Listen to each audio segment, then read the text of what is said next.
Hello dear students, I am Sumit sir और आज मैं लेकर आ गया हूँ बीडब्ल्यू का लेक्चर नंबर 5।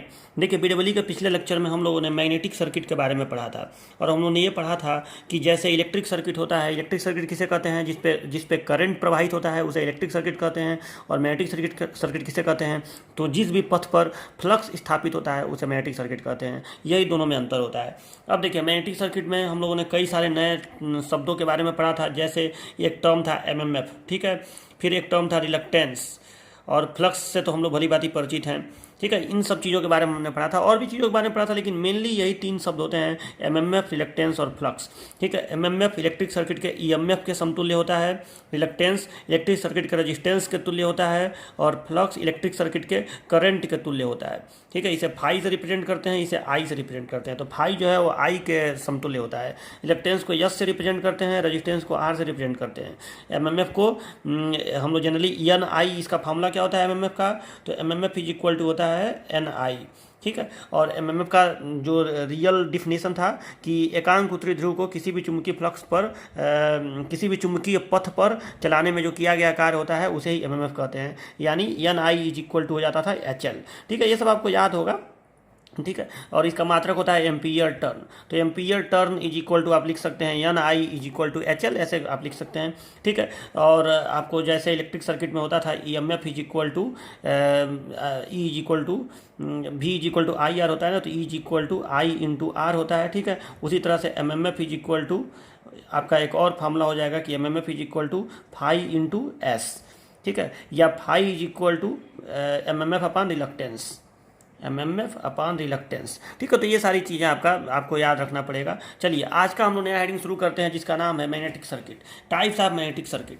तो देखिए, जैसे इलेक्ट्रिक सर्किट में आप लोग सुने होंगे कि इलेक्ट्रिक सर्किट दो प्रकार का होता है, एक होता है सीरीज और एक होता है पैरेलल।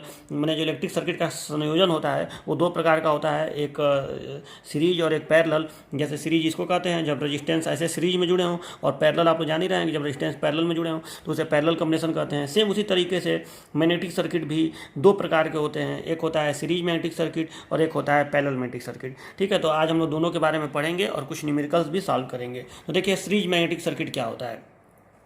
तो देखिए, जाहिर सी बात है, आप लोग सीरीज इलेक्ट्रिक सर्किट पढ़ चुके हैं कि जब करेंट किसी भी सर्किट में जब करंट सेम होता है तो वो सर्किट सीरीज में जुड़े हुए माने जाते हैं। जैसे अगर जितना करंट यहाँ है उतना ही करंट यहाँ है, उतना ही करंट यहाँ है, तो ये सर्किट सीरीज में होगा, एक के बाद एक ये प्रतिरोध जुड़े होते हैं, तो इसे हम लोग सीरीज इलेक्ट्रिक सर्किट कहते हैं, ठीक है। सेम उसी तरीके से सीरीज मैग्नेटिक सर्किट में भी यही होता है कि जब फ्लक्स, प्रत्येक पथ का जब फ्लक्स समान होता है तो उसे हम लोग सीरीज मैग्नेटिक सर्किट कहते हैं। तो याद रखिएगा, यही आपको लिखना है कि सीरीज मैग्नेटिक सर्किट उस सर्किट को कहते हैं जिसमें प्रत्येक पथ में फ्लक्स सेम होता है, ठीक है। तो ये देखिए, यहाँ पे मैंने एक सीरीज मैग्नेटिक सर्किट आपको दिखाया है कि यहाँ पे एक ये लोहे का टुकड़ा है, ये ठीक है, ये दूसरा एक टुकड़ा है, एक तीसरा टुकड़ा है। हर टुकड़े का लेंथ अलग है, हर टुकड़े का अनुप्रस्थ काट का क्षेत्रफल यानी क्रॉस सेक्शनल एरिया अलग है। इसका L1 है, क्रॉस सेक्शनल एरिया A1 है, जो इसे यहाँ पे नहीं दिखाया गया है, L1 है और A1 है। इसका L2 है, क्रॉस सेक्शनल एरिया A2 है। इसका L3 है, क्रॉस सेक्शनल एरिया A3 है। और यहाँ पे बीच में एयर गैप है, ठीक है, बीच में थोड़ा सा हवा भी है, एयर गैप है। तो एयर गैप का जो लेंथ है वो Lg है, और इसका जो क्रॉस सेक्शनल एरिया है वो Ag है, ठीक है। तो ये पूरा का पूरा सर्किट जो है वो सीरीज मैग्नेटिक सर्किट का उदाहरण है। अब देखिए, अगर ये सीरीज मैग्नेटिक सर्किट है, ठीक है, क्योंकि इसमें एक के बाद एक प्रत्येक जो पथ है, मैग्नेटिक जो पाथ है वो एक के बाद एक जुड़ा हुआ है, इसलिए सीरीज मैग्नेटिक सर्किट होगा, ठीक है। सीरीज मैग्नेटिक सर्किट में प्रत्येक पथ में फ्लक्स सेम होता है। मतलब जब आप यहाँ पे तार लपेट के और इसमें धारा प्रवाहित करेंगे तो जाहिर सी बात है यहाँ पे एन भी है और आई भी है, तो यहाँ पे एमएमएफ आएगा। और एमएमएफ का एक ही काम होता है कि वो जिस भी जगह पे वो पैदा होगा वहाँ पे वो फ्लक्स को स्थापित करने का प्रयास करेगा। जैसे ईएमएफ करंट को फ्लो कराने का काम करता है, वैसे ही एमएमएफ जो है वो केवल और केवल फ्लक्स को स्थापित करने का काम करता है, जो भी आसपास में मैग्नेटिक पथ होगा उस पर। तो यहाँ पे ये मैग्नेटिक पथ है, तो इस मैग्नेटिक पथ पर ये फ्लक्स को स्थापित करने का कार्य करेगा, यानी इस और पूरे में फ्लक्स को स्थापित करेगा। क्योंकि ये पूरा का पूरा मैग्नेटिक सर्किट सीरीज में जुड़ा हुआ है तो इस प्रत्येक पथ में फ्लक्स समान आएगा। मतलब जितना फ्लक्स यहाँ आएगा उतना ही फ्लक्स यहाँ आएगा, उतना ही फ्लक्स यहाँ आएगा और उतना ही फ्लक्स एयर गैप में भी आएगा। तो अब देखिए, सबसे पहले तो आप समझ लीजिए कि आपको न्यूमेरिकल एग्जाम में कैसे पूछा जाएगा। तो आपको न्यूमेरिकल ये पूछा जाएगा कि बताइए कि अगर ये इस तरह का एक सीरीज मैग्नेटिक सर्किट है, आपको मान लीजिए फिगर ही बना के आ गया कि इस तरह का एक सीरीज मैग्नेटिक सर्किट है और इसमें आपको बताना है कि इतना वेबर का फ्लक्स, चूँकि प्रत्येक पथ का फ्लक्स तो सेम होगा, तो आपको आ जाएगा कि इतना वेबर का फ्लक्स इसमें स्थापित कराना है। बताइए कितना एमएमएफ चाहिए, कितना एमएमएफ रिक्वायर्ड होगा, मतलब हम कितना तार लपेट के उसमें कितना एम्पियर का धारा प्रवाहित कराएंगे। मैंने आपसे एमएमएफ पूछेगा कि कितना एमएमएफ हम लोग इसमें प्रयोग करेंगे तो उतना फ्लक्स हमारा स्थापित हो जाएगा। ऐसे न्यूमेरिकल आपका आता है। तो चलिए उस न्यूमेरिकल को सॉल्व करने का तरीका मैं अभी बता रहा हूँ आपको। पहले तो यहाँ देखिए, ये जो है सीरीज मैग्नेटिक सर्किट है, तो इसमें प्रत्येक पथ में फ्लक्स सेम होता है। अब सीरीज मैग्नेटिक सर्किट में जैसे सीरीज इलेक्ट्रिक सर्किट में होता है कि प्रत्येक पथ के रेजिस्टेंस को आपस में जोड़कर हम लोग तुल्य रेजिस्टेंस निकालते हैं। जैसे R1 हो या R2 हो और या R3 हो, तो R1 और R2 और R3 को जोड़ देंगे तो R निकल जाएगा। सेम उसी तरीके से ये पूरा का पूरा जो मैग्नेटिक सर्किट है, इसका जो इक्विवेलेंट रिलक्टेंस होगा, मतलब जो टोटल रिलक्टेंस होगा, वो प्रत्येक पथ के रिलक्टेंस का योगफल होगा। ठीक है, सेम इस बात को जरूर याद रखिएगा कि यहाँ पे मैं लिख रहा हूँ कि in series magnetic circuit total reluctance S is equal to S1 plus S2 plus S3। मैं यहाँ से यहाँ तक का रिलक्टेंस S1 मान रहा हूँ, यहाँ से यहाँ तक का S2 मान रहा हूँ, यहाँ से यहाँ तक का S3 मान रहा हूँ, और इस एयर गैप के रिलक्टेंस को SG मान रहा हूँ। ठीक है, तो S is equal to S1 plus S2 plus S3 plus SG। ठीक है, तो ये हो गया टोटल रिलक्टेंस। अब देखिए टोटल रिलक्टेंस तो ये हो गया। अब आप बताइए कि टोटल एमएमएफ कितना हो जाएगा, मतलब हमें कितना एमएमएफ चाहिए सर्टेन फ्लक्स स्थापित करने के लिए। तो total MMF is equal to हो जाएगा, तो आपको मालूम है कि एमएमएफ बराबर होता है, मैंने आपको सूत्र बताया था, फाई बराबर फ्लक्स बराबर एमएमएफ बटे रिलक्टेंस। ठीक है, तो एमएमएफ बराबर हो जाएगा फ्लक्स इंटू रिलक्टेंस। फ्लक्स सबके लिए सेम है, तो ये हो जाएगा फाई इंटू रिलक्टेंस यस हो जाएगा, जो टोटल रिलक्टेंस होगा। तो ये हो जाएगा फाई इंटू यस, यानी total MMF is equal to phi into total reluctance, flux into total reluctance. ठीक है, तो दिस इम्प्लाइज टोटल एमएमएफ, और एमएमएफ को आप जान ही रहे हैं कि यन इंटू आई लिखते हैं, तो मैं यहाँ पे लिख दे रहा हूँ N I is equal to phi into S. ठीक है, तो यहाँ पे फाई और यस जब आप करेंगे तो यहाँ पे यस के जगह पे S1 plus S2 plus S3 plus SG हो जाएगा। ठीक है, तो ये हो जाएगा phi into S1 plus phi into S2 plus phi into S3 और प्लस फाई इंटू SG। ऐसे हो गया ये। ठीक है, तो this implies N I is equal to, और आपको मालूम है कि यस का फार्मूला आपको मैं बताया था, रिलक्टेंस इज इक्वल टू पिछले टर्म में बताया था आपको, यल upon mu zero mu R ए। ये फार्मूला मैं आपको बताया था, आप पलट के देख लीजिएगा। ये फार्मूला होता है S is equal to L upon mu zero mu R A. मतलब किसी भी मैग्नेटिक पाथ का अगर आपको रिलक्टेंस पता करना है तो उस मैग्नेटिक पाथ की लंबाई अपान म्यू जीरो इंटू उस मैग्नेटिक पाथ जिस मटेरियल का बना है उसका रिलेटिव परमेबिलिटी और इंटू उसका क्रॉस सेक्शनल एरिया। ऐसे आप कर देंगे तो आपका निकल जाएगा। ठीक है, तो N I is equal to phi into S1 की जगह पे क्या लिखा है, तो S1 जो है उसका लेंथ L1 है, तो यहाँ पे लिखा है L1 अपॉन म्यू जीरो। और मान लीजिए कि ये यहाँ से यहाँ तक कोई और मैग्नेटिक मटेरियल है, ये यहाँ से यहाँ तक कोई और मैग्नेटिक मटेरियल है, यहाँ से यहाँ तक हो सकता है कि यहाँ से यहाँ तक सॉफ्ट आयरन हो, यहाँ से यहाँ तक सिलिकॉन स्टील हो, कुछ भी हो सकता है, यहाँ से यहाँ तक कोबाल्ट स्टील हो, कुछ भी हो सकता है। तो L1 upon mu zero mu R1, और यहाँ से यहाँ तक का अनुप्रस्थ काट का एरिया A1। ठीक है, सिमिलरली ये दूसरा वाला क्या हो जाएगा, तो दूसरा वाला हो जाएगा phi into L2 upon mu zero mu R2 A2। Similarly तीसरा हो जाएगा phi into L3 upon mu zero mu R3 A3। और इसी तरह से चौथा हो जाएगा फाई इंटू फाई सबके लिए सेम है, और SG का मान क्या हो जाएगा, मतलब इस एयर गैप, ये जो एयर गैप है इसका रिलक्टेंस कितना हो जाएगा, तो एल जी अपान, और एयर गैप का म्यू आर आपको मालूम है 1 होता है, हवा का 1 होता है, तो केवल यहाँ पे म्यू जीरो ही मैं लिख रहा हूँ, म्यू जीरो, और यहाँ पे एयर गैप का अनुप्रस्थ काट का क्षेत्रफल म्यू जीरो ए जी। ठीक है, तो ये हो गया N I equal to 5 into L1 upon mu zero mu R one A one plus 5 into L2 upon mu zero mu R two A two plus 5 into L3 upon mu zero mu R three A three और plus 5 into L G upon mu zero A G. ठीक है, ये हो गया। तो this implies N I is equal to आपका हो गया, मतलब एम एम एफ जो आपको चाहिए वो हो गया। और देखिए phi upon A one, phi upon A one को मतलब फ्लक्स बटे एरिया को आप यहाँ का फ्लक्स डेंसिटी बोल सकते हैं, मतलब बी वन बोल सकते हैं। तो ये हो गया B one upon B one into ये फाई अपान ए वन को मैं बी वन बोल दे रहा हूँ, तो B one into L one upon mu zero mu R one.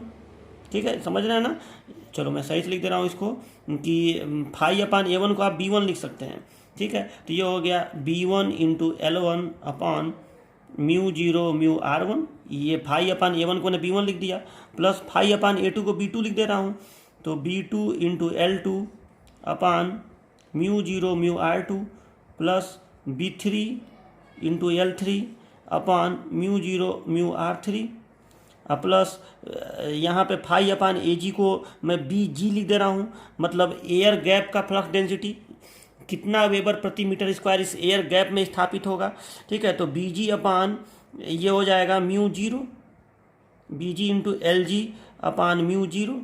ठीक है, तो ये हो गया आपका ये N I is equal to इतना B one L one upon mu zero mu R one plus B two L two upon mu zero mu R two plus B three L three upon mu zero mu R three plus B G L G upon mu zero. ठीक है, हो सकता है exam में इतना बड़ा question न आए, हो सकता है कि एयर गैप हो ही ना, हो सकता है कि केवल ऐसे एक ही चुंबकीय छल्ला हो इस तरह से, तो अलग अलग तरह का क्वेश्चन आ सकता है। लेकिन मैं आपको एक ऐसा एग्जाम्पल बता रहा हूँ जिसको आप पढ़ लेंगे तो आप हर तरह का क्वेश्चन कर ले जाएंगे, तो उसमें यही एक स्टेप आएगा। ठीक है, वो मैं आपको बताऊंगा न्यूमेरिकल सॉल्व करके, उसको घबराने की जरूरत नहीं है। तो चलिए ये हो गया। अब देखिए, तो this implies N I is equal to, और ये बताइए B upon mu zero mu R, B upon mu zero mu R, इसको आप एच वन बोल सकते हैं कि नहीं। देखो मैं आपको बताया हूँ कि B upon H is equal to होता है म्यू। ठीक है, B upon H equal to mu आपको याद होगा। ठीक है, तो यहाँ पे H is equal to B upon mu नहीं हो जाएगा, B upon mu is equal to H. ठीक है, तो यहाँ पे B upon mu zero mu R है, मतलब कोई मैग्नेटिक मटेरियल है तो वहाँ पे जाहिर सी बात है म्यू जीरो म्यू आर आएगा। तो यहाँ पे आप इसको लिख सकते हैं एच वन, इतने चीज़ को आप लिख सकते हैं H one into L one, फिर इसको लिख सकते हैं H two into L to, फिर इसको लिख सकते हैं H three into L three, और इसको लिख सकते हैं बी जी अपान म्यू जीरो को आप एच जी लिख सकते हैं, एच जी इंटू एल जी।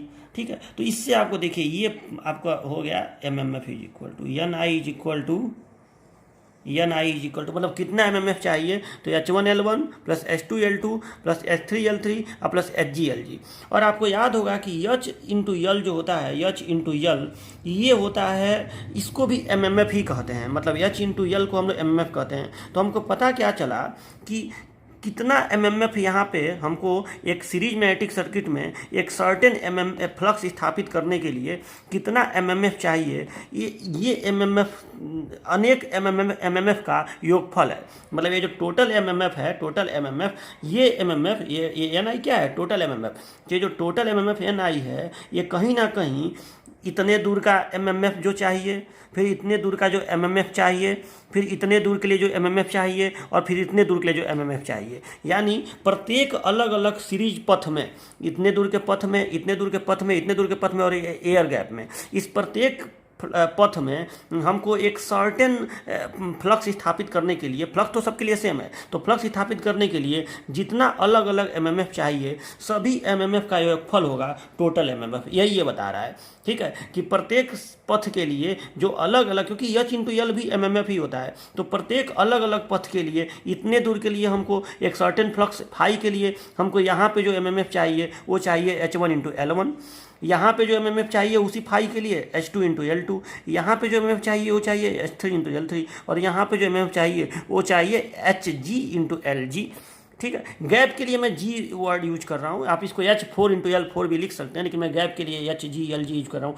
मतलब इन सभी MMF को मैं अगर जोड़ दूँ तो जो MMF आएगा वही टोटल यहाँ पे मैं वो लगाऊंगा, तो मेरा फाई फ्लक्स इसमें स्थापित हो जाएगा। तो ये हमको समझ में आया कि सीरीज में जो MMF रिक्वायर्ड होता है, टोटल MMF रिक्वायर्ड, वो प्रत्येक पथ के अलग अलग रिक्वायर्ड MMF के योगफल के बराबर होता है।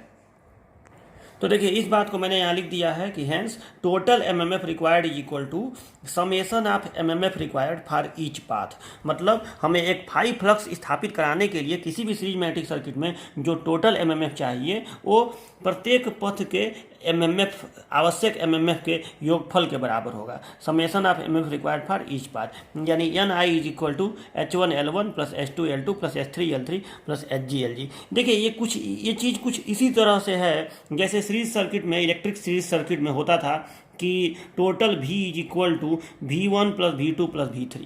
ठीक है, क्योंकि MMF उसमें का इसमें का जो MMF होता है मैग्नेटिक सर्किट का, उसमें का वोल्टेज होता है। तो कुछ उसी तरह से है कि total MMF is equal to हर एक पथ का अलग अलग MMF। ठीक है, V is equal to V1 plus V2 plus V3 plus V4 ऐसे होता था उसमें इलेक्ट्रिक सर्किट में, वही मैग्नेटिक सर्किट में यहाँ पे हो रहा है। ठीक है, तो ये चीज़ आपको समझना पड़ेगा कि ये होता है। तो प्रतिरोध जो उसमें होता था R is equal to R1 plus R2 plus R3, वो मैंने यहाँ लिखा हुआ है कि total elastance S is equal to S1 plus S2 plus S3 plus SG। Total MMF हो गया फाई इंटू S। ठीक है, फाई फ्लक्स स्थापित करना है, उसके लिए हमको टोटल MMF कितना चाहिए, तो phi into total reluctance S, और टोटल MMF को आप NI लिखेंगे। ठीक है, N इंटू आई, क्योंकि आप एक ही जगह, ये नहीं ना है कि आपको आप यहाँ पे तार लपेटेंगे इसमें धारा अलग देंगे, यहाँ पे तार लपेटेंगे इसमें धारा अलग देंगे, यहाँ पे तार, ऐसा तो करेंगे नहीं, एक जगह तार लपेट के उसमें धारा प्रोवाइड कर देंगे। तो जो टोटल MMF आपको चाहिए N इंटू आई जो चाहिए, मतलब धारा इंटू उसमें फेरा, तो N into I is equal to हो गया फाई इंटू, और यस के जगह पे आप लिखेंगे S1 plus S2 plus S3 plus SG। तो ये ऐसे विस्तार हो जाएगा phi into S1 plus phi into S2 plus phi into S3 plus phi into SG। तो NI इज इक्वल टू, अब S1 का अलग अलग फार्मूला लिख दीजिए क्योंकि S1 सबका अलग अलग है, सबका रिलेक्टेंस अपना अपना होगा। तो L1 upon mu 0 mu R A1 plus L2 upon ऐसे करते जाइए। ठीक है, और आपको अब मैंने क्या किया कि फाई अपान A1 को मैंने B1 लिख दिया, फाई अपान A2 को B2 लिख दिया, क्योंकि सबका फ्लक्स, सब में फ्लक्स भले समान होगा, सबका फ्लक्स डेंसिटी अलग अलग होगा क्योंकि सबका अनुप्रस्थ काट का क्षेत्रफल अलग अलग है। ठीक है, तो NI इज इक्वल टू हो जाएगा B1 L1 upon mu 0 mu R1। ठीक है, और इस चीज़ को, इस L1 को अगर हम हटा दें तो इस B1 अपान म्यू 0 म्यू R1 को हम इस पथ का हम कहेंगे, यहाँ का कहेंगे क्षेत्र सामर्थ्य, यहाँ का कहेंगे इसको क्षेत्र सामर्थ्य, इसको यहाँ का कहेंगे क्षेत्र सामर्थ्य। आपको याद होगा H को क्षेत्र सामर्थ्य कहते हैं हमें, फील्ड स्ट्रेंथ।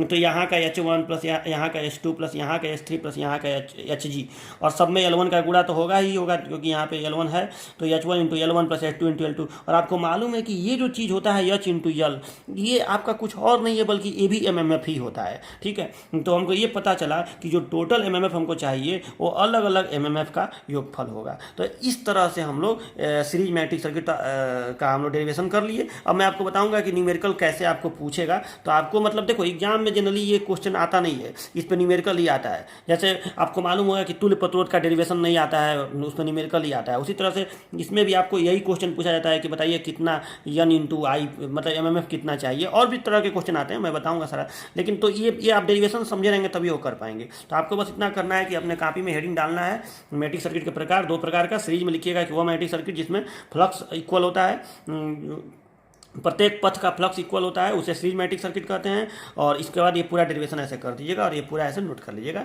और ये फिगर भी बना लीजिएगा। चलिए देखिए, मान लीजिए कि मैं अभी पैरेलल मैग्नेटिक सर्किट आपको पढ़ाऊंगा, लेकिन उसके पहले मैं आपको बता दे रहा हूं कि सीरीज मैग्नेटिक सर्किट में अगर आपको जो न्यूमेरिकल आएगा उस न्यूमेरिकल को आप कैसे सॉल्व करेंगे। तो सीरीज मैग्नेटिक सर्किट का सबसे फेमस न्यूमेरिकल कई तरह का आता है, लेकिन जो सबसे फेमस न्यूमेरिकल है वो यही है कि आपको एक सीरीज मैग्नेटिक सर्किट देगा, इस तरह का एक मैग्नेटिक सर्किट ऐसे बना के देगा, सीरीज मैग्नेटिक सर्किट।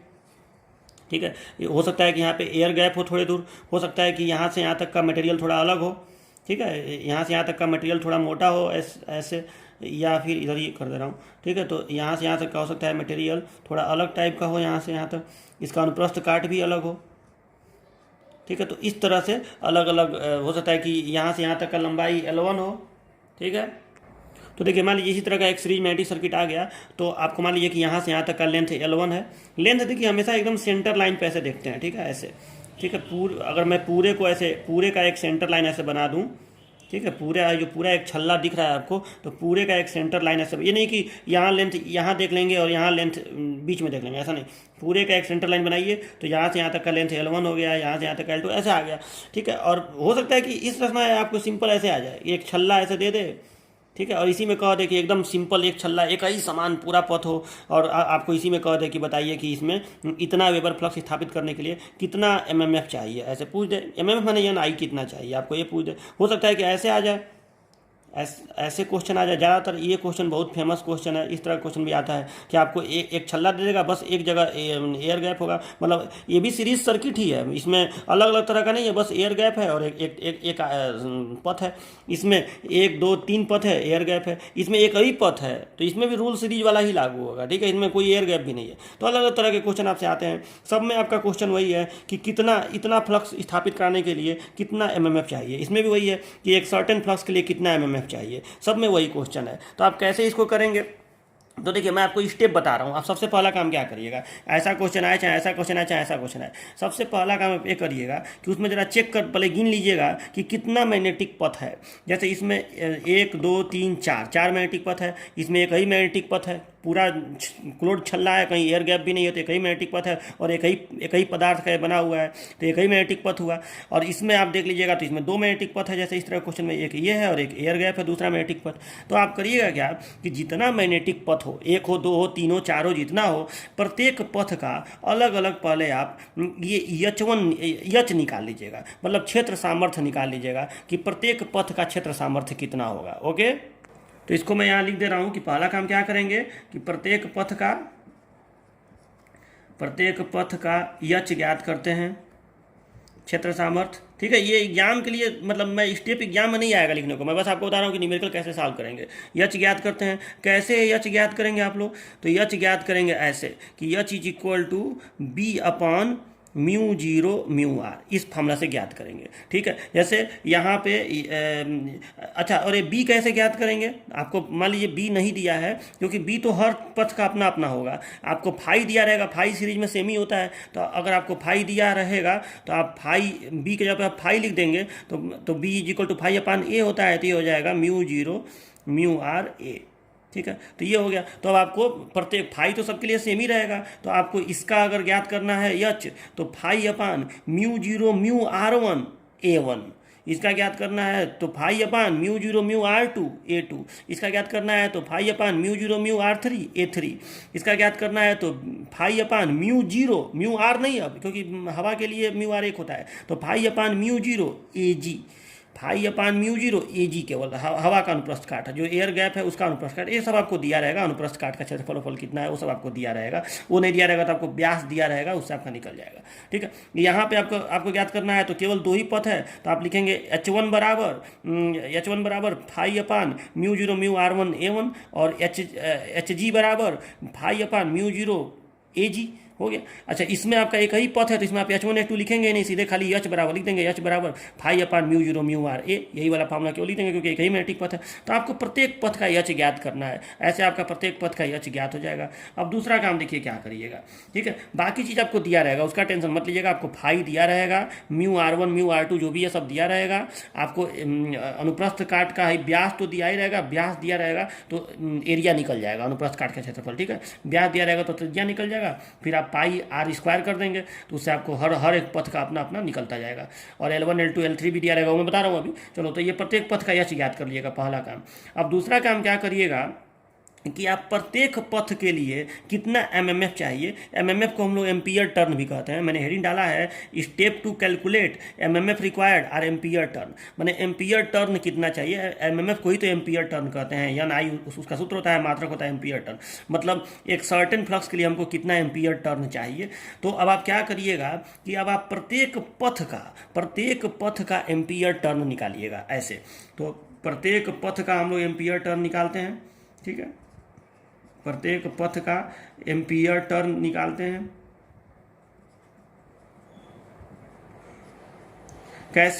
कैसे निकालेंगे, तो प्रत्येक पथ का एम्पियर टर्न ऐसे निकालेंगे कि ऐसे लिखेंगे फॉर फर्स्ट पाथ, ऐसे लिखेंगे for first path, for second path, for third path, ऐसे करते जाएंगे। और फर्स्ट पाथ के लिए हो जाएगा H1 × L1, ठीक है। H1 यहाँ निकल चुका है, निकल चुका है। और L1 आपको इस पथ की लंबाई, H2 into L2, H3 into L3 और फिर लास्ट में HG इंटू LG। यहाँ पे एक ही पथ है तो H इंटू L। अच्छा, यल यहाँ पे क्या होगा, ये जो मिड लाइन आपको दिख रहा है, ये अगर एक ही छल्ला है तो ये जो मिड लाइन आपको दिख रहा है, इस मिड लाइन का लंबाई होगा। मतलब अगर आपको इस छल्ले का आंतरिक त्रिज्या दिया रहेगा और बाह्य त्रिज्या दिया रहेगा तो इस आंतरिक और बाह्य का प्रयोग नहीं, आपको इस वाले त्रिज्या का प्रयोग करके आपको 2πr करके और आपको ये सेंटर परिधि निकालना पड़ेगा कि ये पथ कितना होगा, वही यहाँ पे यल होगा। समझ में आ रहा है ना। तो इस तरह से आप इसको करिएगा। तो प्रत्येक पथ का AT निकालते हैं। एम्पियर टर्न कैसे निकालेंगे, तो AT बराबर HL, या पे आप AT जब NI भी लिख सकते हैं। ठीक है, प्रत्येक पथ का MMF निकालते हैं, मैं लिख दे रहा हूँ, प्रत्येक पथ का MMF निकालते हैं। ठीक है, यानी इसलिए कैसे निकालेंगे, NI बराबर HL, NI लिखिए चाहे AT लिखिए चाहे HL लिखिए, सब एक ही चीज़ है। तो NI बराबर HL ऐसे निकाल लेंगे। ठीक है, H यहाँ निकला हुआ है पहले स्टेप में, और L का गुणा कर देंगे। तीसरा काम क्या कर देंगे, तो अब तीसरा और लास्ट काम ये करेंगे कि जब प्रत्येक पथ का आपको AT MMF निकल जाएगा तो total MMF is equal to total MMF जो आपको चाहिए, total MMF required NI is equal to H1L1। ठीक है, मतलब सबको जोड़ दीजिएगा, यानी सिग्मा HL कर दीजिएगा।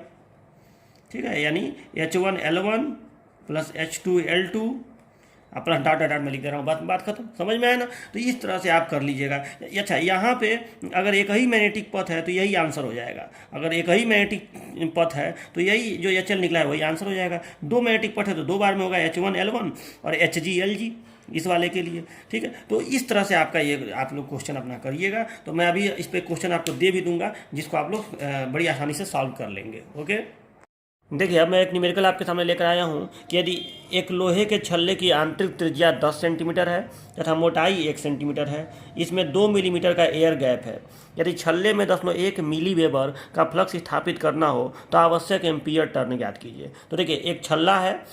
अच्छा, एक मिनट, इसमें एम्पियर टर्न पूछ रहा है, मैंने MMF पूछ रहा है। ठीक है, छल्ला आप जान रहे हैं, जैसे रिंग जिसको बोलते हैं, जैसे अंगूठी हो गया, आप लोग अंगूठी पहनती हैं, उस तरह का एक रिंग है। चलो ऐसे रिंग बना लो गोल, इसी को छल्ला बोलते हैं। अब आपको इस छल्ले की आंतरिक त्रिज्या थोड़ा बड़ा बनाता हूँ, तो ये छल्ला है और आपको इसका आंतरिक त्रिज्या दे दिया है, यहाँ से यहाँ तक का ये त्रिज्या दे दिया है, कितना, तो 10 सेंटीमीटर। और इस छल्ले के आपको मोटाई दे दिया है, मोटाई हर जगह समान ही है, तो ये मोटाई आपको दे दिया है 1 सेंटीमीटर। ठीक है, ये मोटाई आपको दे दिया है 1 सेंटीमीटर। और अब कह रहा है कि इसमें एयर गैप है, मान लो यहाँ पे कहीं भी एयर गैप बना, तो इस एयर गैप की लंबाई आपको दे दिया है 2 मिलीमीटर। 2 मिलीमीटर का एयर गैप है। अब जाहिर सी बात है, इसमें आपको फ्लक्स स्थापित करना है, तो आपको यहाँ पे तार लपेट के उसमें धारा प्रवाहित करना पड़ेगा।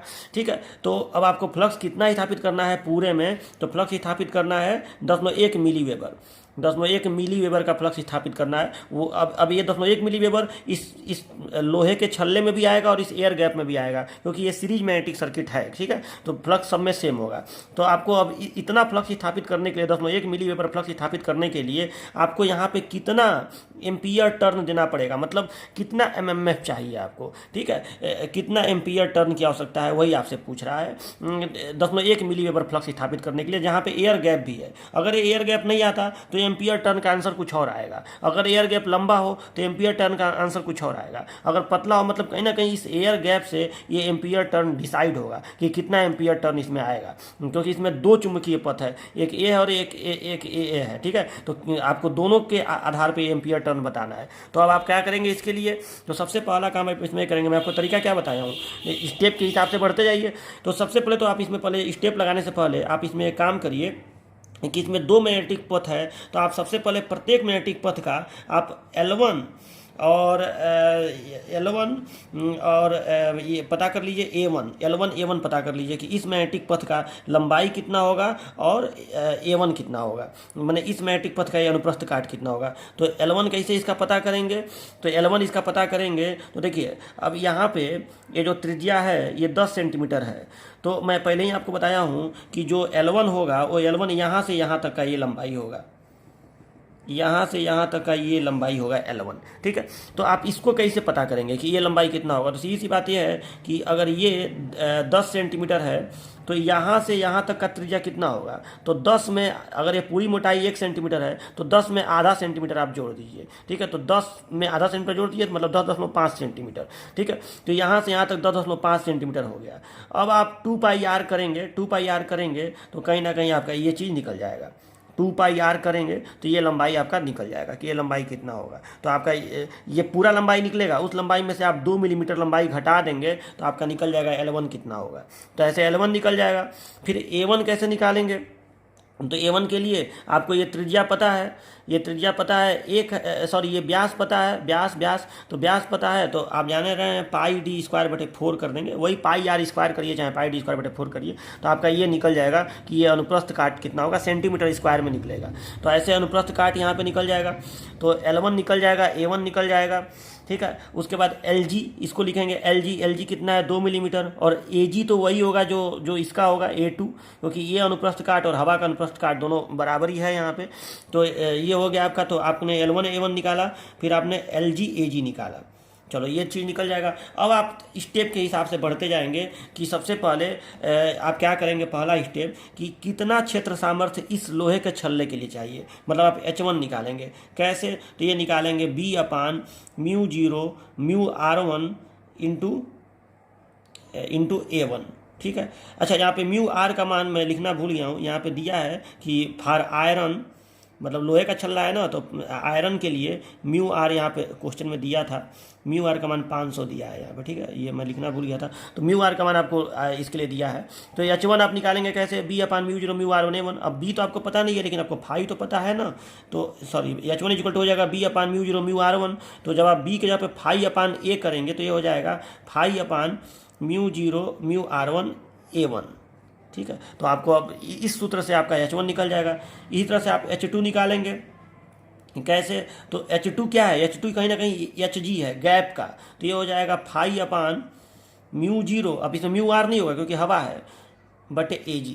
तो ऐसे करके आपका Hg निकल जाएगा। और अब आप क्या करेंगे, अब आप क्या करेंगे, तो अब आप करेंगे ये कि प्रत्येक पथ के लिए कितना एम्पियर टर्न चाहिए, तो टोटल एम्पियर टर्न बराबर हो जाएगा टोटल AT रिक्वायर्ड, AT लिखिए चाहे MMF लिखिए, बात एक ही है। तो total AT required is equal to H1 L1 plus Hg Lg, बस इतना ही आपको कर देना है। और ये कर देंगे तो आपको एम्पियर टर्न आंसर आ जाएगा, इतना एम्पियर टर्न चाहिए जो भी आंसर आपका है, ठीक है। अच्छा, कभी कभी क्वेश्चन में क्या करता है कि यहाँ पे फेरों की संख्या दे देता है कि तार में इतना फेरा है, तो बताइए कितना धारा चाहिए।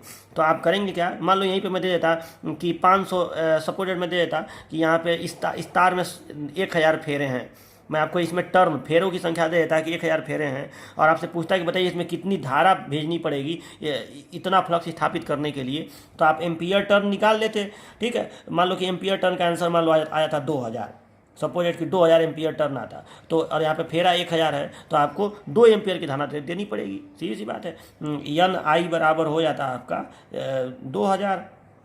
अब यन आपको मैं बता रहा हूँ 1000, तो आई बराबर हो जाएगा 2000/1000, तो 2 एम्पियर। तो सीधी सी बात है, ऐसे आप धारा भी निकाल सकते हैं। तो किसी भी क्वेश्चन में ये फेरा दे देगा और धारा ही पूछ देगा, तो कंफ्यूज मत होएगा, उसमें भी आपको एम्पियर टर्न ही निकालना रहेगा और फिर आपको ये करना रहेगा। तो ये क्वेश्चन आप लोग खुद से मुझे करके इसका आंसर बताइएगा। और एक बात का ध्यान आपको देना है कि मात्रक का ज़रा ध्यान देना है, क्योंकि कहीं मिली वेबर है, कहीं मिलीमीटर है, कहीं सेंटीमीटर है, तो ताम झाम मत करिएगा। आप लोग इस क्वेश्चन को जरा मुझे करके दिखाइएगा। और ये जो क्वेश्चन है इसमें फिगर, आप लोग क्वेश्चन में फिगर दिया नहीं है, फिगर आपको खुद बनाना है, तो मैं आपको समझा दिया हूँ। मात्रक का ध्यान दीजिएगा, सबको SI मात्रक में बदल लीजिएगा, सेंटीमीटर को मीटर में, मिली वेबर को वेबर में, और सबका मात्रक का ध्यान देते हुए, और 2πr कहाँ पे लगाना है, कहाँ पे πr² लगाना है, ये सब ध्यान देते हुए, कहीं क्षेत्रफल निकालना है, कहीं परिधि निकालना है, ठीक है। तो ये सब करते हुए और सही से लगा के मुझे इसको आप दिखाइएगा, ठीक है। तो एक क्वेश्चन मैं ये दे रहा हूँ।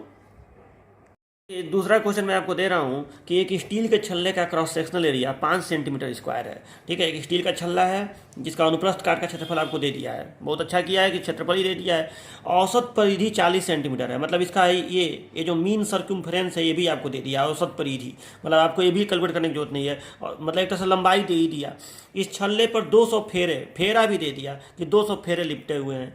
छल्ले में 800 मिली वेबर का फ्लक्स उत्पन्न करना है, इसमें 800 मिली वेबर का फ्लक्स उत्पन्न करना है और बताना है कि आप इसमें, अच्छा इसमें धारा आपको बताना है, एमएमएफ नहीं बताना है, धारा बताना है। और स्टील के लिए म्यू आर दिया है 365, तो बहुत आसान क्वेश्चन है, इसमें एयर गैप भी नहीं है, मतलब आपको कुछ नहीं करना है, आपको खाली पहले, और आपको ये लंबाई दे दिया है मतलब यल दे दिया है, आपको अनुप्रस्थ काट दे दिया है मतलब ए दे दिया है, मतलब ये कैलकुलेट ही नहीं करना है। और सीधे आपको क्या करना है, मात्रा का थोड़ा ध्यान रखिएगा, और सीधे आपको क्या करना है कि यच इंटू, आपको सीधे करना ये है कि पहले आप पहला स्टेप कि यच निकालेंगे, तो यच का फार्मूला क्या होता है, H is equal to B upon mu zero mu R होता है, B upon mu zero mu R A होता है, कैपिटल एच है स्मॉल है, जो लिखना है लिखिए। तो mu zero mu R A होता है, तो इसको आप फाई लिख सकते हैं, अरे ये फाई एच बराबर phi B upon mu zero mu R होता है, ठीक है। तो बी को फाई लिख सकते हैं, तो ये हो गया phi upon mu zero mu R ए,